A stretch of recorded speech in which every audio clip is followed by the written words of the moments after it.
തദ്ദേശത്തിൽ കോൺഗ്രസിനുണ്ടായ വിജയത്തിന് എങ്ങനെയും നിയമസഭയിൽ തടയിടണമെന്ന ഉദ്ദേശത്തോടു കൂടിയാണ് CPM മുന്നോട്ട് പോയിക്കൊണ്ടിരിക്കുന്നത്. അതിനുവേണ്ടി CPIയെ പോലും മാറ്റി നിർത്താൻ തയ്യാറായുള്ള നീക്കങ്ങളാണ് CPM ഇപ്പോൾ നടത്തിക്കൊണ്ടിരിക്കുന്നത്.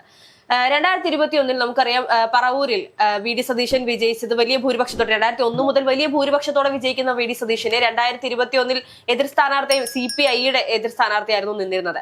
അതിന് പിന്നാലെ ഇപ്പോൾ CPIയിൽ നിന്നും ആ സീറ്റ് പിടിച്ചുകൊണ്ട് CPM അവിടെ മത്സരിക്കാനും കടുത്ത ഒരു എന്താ പറയാ മത്സരം കാഴ്ചവെക്കാനാണ് CPM-ഉം കോൺഗ്രസും ഒരുപോലെ ശ്രമിച്ചുകൊണ്ടിരിക്കുന്നത്. ഇത് VD സതീശന് ഒരു പാരയാകുമോ?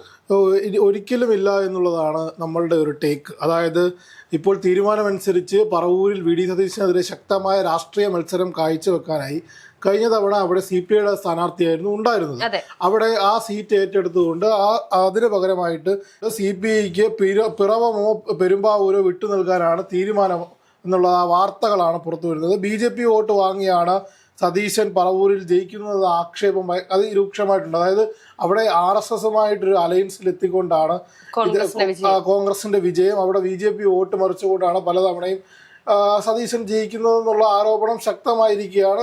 CPM എടുത്തിരിക്കുന്ന മറ്റൊരു തീരുമാനം എന്ന് പറഞ്ഞാൽ, അതായത് ഇത്തരത്തിൽ പൊളിറ്റിക്കൽ ഫൈറ്റ് വരുന്ന എല്ലാ ഇടങ്ങളിലും നേരിട്ട് മത്സരത്തിന് ഇറങ്ങുക, അവിടെ ശക്തനായ സ്ഥാനാർത്ഥികളെ നിർത്തുക. നേരത്തെ നമ്മൾ കണ്ടു കോൺഗ്രസ് സ്വീകരിച്ചിരുന്ന അതേ സ്ട്രാറ്റജി പ്ലാൻ തന്നെയാണ് CPM തിരിച്ച് പരീക്ഷിക്കാനായിട്ട് ഒരുങ്ങുന്നത്. അതിനുവേണ്ടി MV ഗോവിന്ദൻ മാഷ് കഴിഞ്ഞ ദിവസം പറഞ്ഞ പോലെ തെറ്റുകൾ പറ്റി, അതായത് ഗ്രാമാന്തരങ്ങളിൽ തെറ്റുപറ്റി, നഗരപ്രദേശങ്ങളിൽ തെറ്റുപറ്റി, ഭരണവിരുദ്ധ വികാരമില്ല എന്ന് പറയുന്നു. അതിനുവേണ്ടി സത്യാഗ്രഹം ഉൾപ്പെടെയുള്ള കാര്യങ്ങൾ, പിന്നെ അതേപോലെ ഭവന സന്ദർശനം, കേരള ജൈത്രയാത്ര, അങ്ങനെ തുടങ്ങി ഒരുപാട് പരിപാടികൾ CPM മുഖം മിനുക്കി തിരിച്ചു വരാനായിട്ട് പ്ലാൻ ചെയ്യുന്നുണ്ട്. അതിൻ്റെ ഇടയിലാണ് അതായത് VD സതീശനെതിരെ ശക്തമായ പോരാട്ടം നടത്താൻ CPM തന്നെ നേരിട്ടത്. അപ്പോൾ CPM-ന് തന്നെ കൃത്യമായി മനസ്സിലാക്കി കഴിഞ്ഞിരിക്കുന്നു VD സതീശന്റെ ഇലക്ഷൻ എഞ്ചിനീയറിംഗ് അത്ര മികച്ചതാണ്. അപ്പോൾ അവിടെ തലയ്ക്ക് തന്നെ കൃത്യമായ അടിപ്രഹരം ഏൽപ്പിച്ചാൽ മാത്രമേ ഇനിയൊരു തുടർഭരണത്തിലേക്ക് എത്താൻ കഴിയുമെന്നൊരു സാഹചര്യം ഉള്ളൂ എന്ന വിലയിരുത്തലാണ് മൊത്തത്തിൽ പോയിക്കൊണ്ടിരിക്കുന്നത്. അല്ല, ഇതേ സമയം തന്നെ ഇപ്പോ CPM മാത്രമല്ല കോൺഗ്രസിനകത്ത് അല്ലെങ്കിൽ UDF-നകത്തും ഇത്തരത്തിലുള്ള മാറ്റങ്ങൾ അനിവാര്യമാണ് എന്നുള്ളത് മനസ്സിലാക്കി കഴിഞ്ഞിരിക്കുകയാണ്. അവരാണെങ്കിൽ പോലും പാലക്കാട് നെന്മാറ സീറ്റ് ഇത്തരത്തിൽ CMPയുടെ കയ്യിൽ നിന്നും അല്ലെങ്കിൽ കേരള കോൺഗ്രസ് ജോസഫ് വിഭാഗത്തിൽ നിന്നും ഇത്തരത്തിലുള്ള സീറ്റുകൾ പിടിച്ചുകൊണ്ട് മറ്റേതെങ്കിലും സീറ്റ് അവർക്ക് നൽകി അനുനയിപ്പിക്കാം എന്നുള്ള പുതിയ തന്ത്രങ്ങൾ കോൺഗ്രസും ശ്രമിക്കുന്നുണ്ട് എന്നുള്ളതാണ്. കാരണം അവർ പറഞ്ഞു കഴിഞ്ഞു, ഈ ഒരു തദ്ദേശത്തിലുണ്ടായിരുന്ന ഒരു ആത്മവിശ്വാസം നിയമസഭയിൽ കാണണ്ട അല്ലെങ്കിൽ പ്രതീക്ഷിക്കേണ്ട, വിജയം തിരിച്ചടി ആയേക്കും എന്നുള്ള രീതിയിൽ ആ ആത്മവിശ്വാസം ഇല്ലായ്മ തന്നെയാണ് പുതിയ തന്ത്രങ്ങൾക്ക് കോൺഗ്രസ് വഴി വെക്കുന്നത് എന്നുള്ളതാണ്. പക്ഷേ കോൺഗ്രസിനകത്ത് തന്നെയുള്ള ഇത്തരം അസ്വാരസ്യങ്ങൾ, അല്ലെങ്കിൽ ഈ പറയുന്ന ജോസ് വിഭാഗത്തെ പിണക്കാൻ പറ്റില്ല, അല്ലെങ്കിൽ ലീഗിനെ പിണക്കാൻ പറ്റില്ല, എന്നാൽ തന്നെയും വിജയിച്ചേ തീരൂ എന്നുള്ള മുന്നോട്ട് പോക്ക് അത് കൂടുതൽ പ്രതിസന്ധിയിലേക്കല്ലേ കോൺഗ്രസിനെ തള്ളിയിടുന്നത്? അല്ല, തീർച്ചയായിട്ടും ഒരു ഉഭയകക്ഷി ചർച്ചകളെല്ലാം ജനുവരി 15 പൂർത്തിയാകുമെന്ന നിലയിലാണ് ഇപ്പോൾ മുന്നോട്ട് പോയിക്കൊണ്ടിരിക്കുന്നത്. നല്ല രീതിയിലുള്ള ഒരു പൊളിറ്റിക്കൽ പെനട്രേഷൻ നടത്താനാണ് കോൺഗ്രസും ലീഗും ഉൾപ്പെടെയുള്ള സംബന്ധിച്ച്. നോക്കൂ, 2021 അവിടെ CPIയുടെ കാൻഡിഡേറ്റ് ആയിരുന്നു. ഒരുപാട് CPIയുമായി ബന്ധപ്പെട്ട് എറണാകുളം ജില്ലയിലകത്ത് ജില്ലാ സെക്രട്ടറിയുമായി ബന്ധപ്പെട്ട്, ജില്ലാ സെക്രട്ടറിയുടെ മകനുമായി ബന്ധപ്പെട്ടൊക്കെ ഒരുപാട് തരത്തിലുള്ള ആരോപണങ്ങളൊക്കെ ഉയർന്നു വന്നിരുന്നൊരു സാഹചര്യം ഉണ്ടായിരുന്നു. അതിനുശേഷം കഴിഞ്ഞ 2021 വോട്ടുകൾ എടുത്ത് നോക്കുകയാണെങ്കിൽ, അതായത് MD നിക്സൺ എന്ന് പറയുന്ന വ്യക്തിയാണ് CPIക്ക് വേണ്ടിയിട്ട് അവിടെ മത്സരിച്ചത്. 21,301 വോട്ടുകളാണ് അവിടെ സതീശനോട് അവിടെ തോക്കുന്ന സാഹചര്യം ഉണ്ടായത്. സതീശൻ നേടിയത് എത്രയാണ്?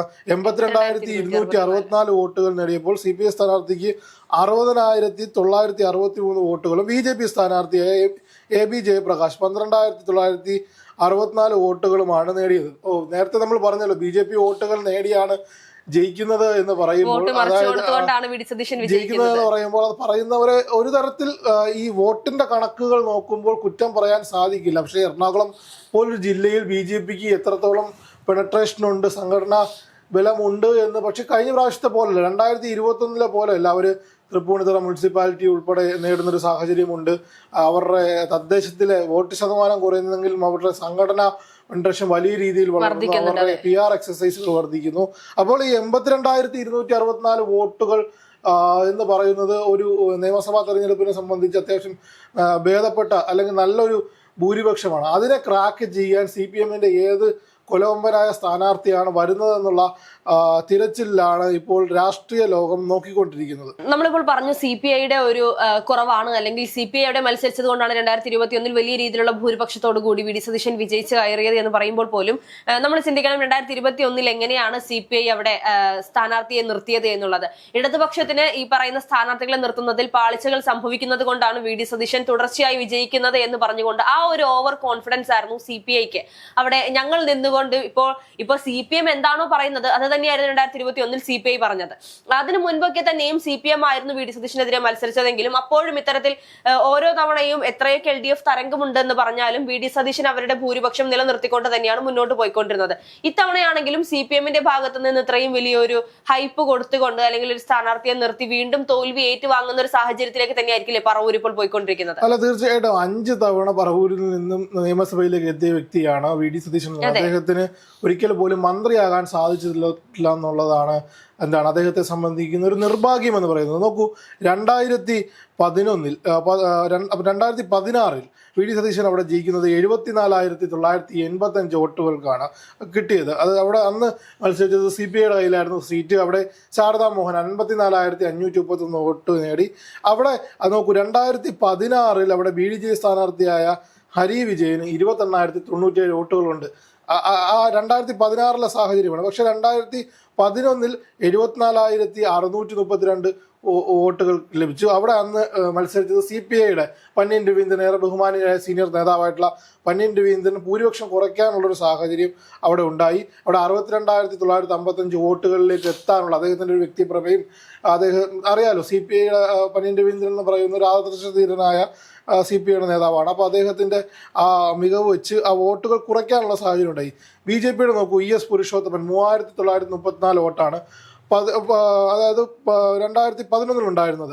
അതിൽ നിന്ന് 2016 വരുമ്പോൾ BJPയുടെ വോട്ടുകൾ BDJസിനായിരുന്നു സീറ്റ് അവിടെ 28,000 ഉയർന്ന ഒരു സാഹചര്യം ഉണ്ടായി. 2021 ആകുമ്പോൾ നോക്കൂ, ആ വോട്ട് നില 12,964 എത്തുകയാണ്. അപ്പോൾ 28,000 നിന്ന് 12,000 എത്തിയാലും ബാക്കി 82,264 എന്ന് പറയുന്നത് അവിടെ ജനങ്ങൾ കൊടുത്ത ഭൂരിപക്ഷമാണല്ലോ. മറിച്ചെന്ന് പറഞ്ഞാലും 12,000 വോട്ടുകൾക്കല്ലേ എന്നാലും അവിടെ സാധ്യതയുള്ളൂ. എന്ന് വെച്ചാലും അദ്ദേഹം മണ്ഡലത്തെ നോക്കുന്നത് നമുക്ക് ഈ സോഷ്യൽ മീഡിയ നോക്കിയാലും അല്ലെങ്കിൽ അവിടുത്തെ ജനങ്ങളെ നോക്കിയാലും അവിടുത്തെ സാധാരണക്കാർക്കിടയിലേക്ക് ഇറങ്ങി ചെന്നുകൊണ്ട് അവർക്ക് മണ്ഡലം നോക്കുന്ന ഒരു MLA അദ്ദേഹത്തെ അവിടുന്ന് പെട്ടെന്ന് തോൽപ്പിച്ച് മാറ്റുക എന്ന് പറയുന്നത് അത്ര നിസ്സാര കാര്യമല്ല. അദ്ദേഹം കൃത്യമായി പണിയെടുത്ത് ഉണ്ടാക്കിയെടുത്ത മണ്ഡലമാണ്. 5 പ്രാവശ്യമൊക്കെ MLA ആയി ഇരിക്കുക എന്ന് പറയുന്നത് പണിയെടുക്കുന്നതിന്റെ അടിസ്ഥാനത്തിലല്ല. ഒരു പറവൂര് പോലുള്ളൊരു മണ്ഡലത്തെ സംബന്ധിച്ച് അപ്പോൾ അത്തരത്തിലുള്ള നീക്കമാണ് അവിടെ നടക്കുന്നത്. CPMനെ സംബന്ധിച്ച് CPI ആണെങ്കിൽ പോലും ഇപ്പോ CPM മത്സരിക്കാൻ തുടങ്ങുന്നു, അല്ലെങ്കിൽ വി ഡി സതീശനെ CPM ഇറങ്ങിക്കൊണ്ട് ഇല്ലാതാക്കി കളയാൻ സാധിക്കും എന്നുള്ള ഒരു ഓവർ കോൺഫിഡൻസോടെ അവർ ഇറങ്ങുമ്പോൾ നമ്മളൊരു ചരിത്രം പരിശോധിക്കുന്നത് നല്ലതായിരിക്കും. കാരണം 15 വർഷത്തിന് മുകളിലായിട്ട് ഇത്തരത്തിൽ 1982 മുതൽ 96 വരെ പറവൂർ മണ്ഡലം CPIയുടെ കയ്യിൽ ഭദ്രമായിരുന്നു എന്നുള്ളതാണ്. അതിനുശേഷം അവിടെ നിന്നും തിരിച്ചു പിടിച്ചുകൊണ്ടാണ് ഈ പറയുന്ന വി ഡി സതീശൻ അവിടെ ജയിച്ചു കയറുന്നത് നമ്മൾ കണ്ടത്. ഇനിയും CPI ആണെങ്കിലും CPM ആണെങ്കിലും എത്രയൊക്കെ പരിശ്രമിച്ചു എന്ന് പറഞ്ഞാൽ ഹർഷ പറഞ്ഞതുപോലെ കൃത്യമായിട്ട്, അതായത് CPIയുടെ കയ്യിൽ ഭദ്രമായിരുന്ന സീറ്റിനെ പിടിച്ചെടുക്കാനായിട്ട് അന്നത്തെ യുവാവായ വി ഡി സതീശനെ പാർട്ടി നിയോഗിക്കുകയായിരുന്നു. അദ്ദേഹം അവിടെ ഒരു പ്രാവശ്യം തോറ്റു എന്നാണ് ഒരു ഓർമ്മ ശരിയാണെങ്കിൽ. അതിനുശേഷമാണ് അദ്ദേഹം കൃത്യമായി പണിയെടുത്തിട്ടാണ് മണ്ഡലം തിരിച്ചു പിടിച്ചത്. ഇനി അത് തിരിച്ച് വിട്ടുകൊടുക്കുക എന്ന് പറഞ്ഞത് അപ്രാപ്യമായ കാര്യമാണ്. അതെങ്കിൽ അദ്ദേഹം ഒരു മുഖ്യമന്ത്രി കാൻഡിഡേറ്റിനെ ക്ലെയിം വെക്കാൻ കഴിയുന്ന ഒരു വ്യക്തിയാണ്. അതേപോലെ തന്നെ അദ്ദേഹം പ്രതിപക്ഷ നേതാവാണ്. അതിന്റെ എല്ലാ മിഷനറികളും അവിടെ ഉപയോഗിക്കാൻ കഴിയുന്ന വ്യക്തിയാണ്. ഇലക്ഷൻ എഞ്ചിനീയറിംഗ് സ്വന്തം മണ്ഡലത്തിൽ പ്രായോഗികമാക്കാൻ പറ്റുമോ എന്ന് വെച്ചാൽ ഇത്രയും എളുപ്പത്തിൽ പറ്റുന്ന വേറൊരു വ്യക്തി ഉണ്ടെന്ന് കരുതാൻ കഴിയില്ല. നോക്കൂ, തദ്ദേശ തെരഞ്ഞെടുപ്പായാലും നിലമ്പൂർ ഉപതെരഞ്ഞെടുപ്പായാലും തൃക്കാക്കര ഉപതെരഞ്ഞെടുപ്പായാലും ഇതിലെല്ലാം തന്നെ അദ്ദേഹത്തിന്റെ ഇലക്ഷൻ എഞ്ചിനീയറിംഗ് കണ്ടതാണ്. കഴിഞ്ഞ ദിവസം തന്നെ സഭ അധ്യക്ഷന്മാരെയും അതേപോലെ ക്രൈസ്തവ വോട്ടുകളെയും ചേർത്ത് നിർത്തുന്നതിൽ വലിയൊരു പങ്ക് സതീശനുണ്ടായിരുന്നു. അതിന് കോൺഗ്രസിന്റെയും ഹൈക്കമാൻഡിന്റെയും ഒക്കെ കയ്യടി നേടിയിരിക്കുന്ന സ്ഥാനാർത്ഥി. ഇനി നമ്മൾ കാത്തിരിക്കുന്നത് ഇപ്പോൾ 2016 സംഭവിച്ച പോലെ പന്ന്യൻ രവീന്ദ്രൻ CPIക്ക് എന്നുള്ള CPMന്റെ ഏത് ശക്തനായ സ്ഥാനാർത്ഥിയാണ് അവിടെ വി ഡി സതീശനെതിരെ വരിക എന്നുള്ളൊരു ചോദ്യമുണ്ട്. അതും കൂടെ കഴിയുമ്പോൾ ചിത്രം നമുക്ക് വ്യക്തമാകും.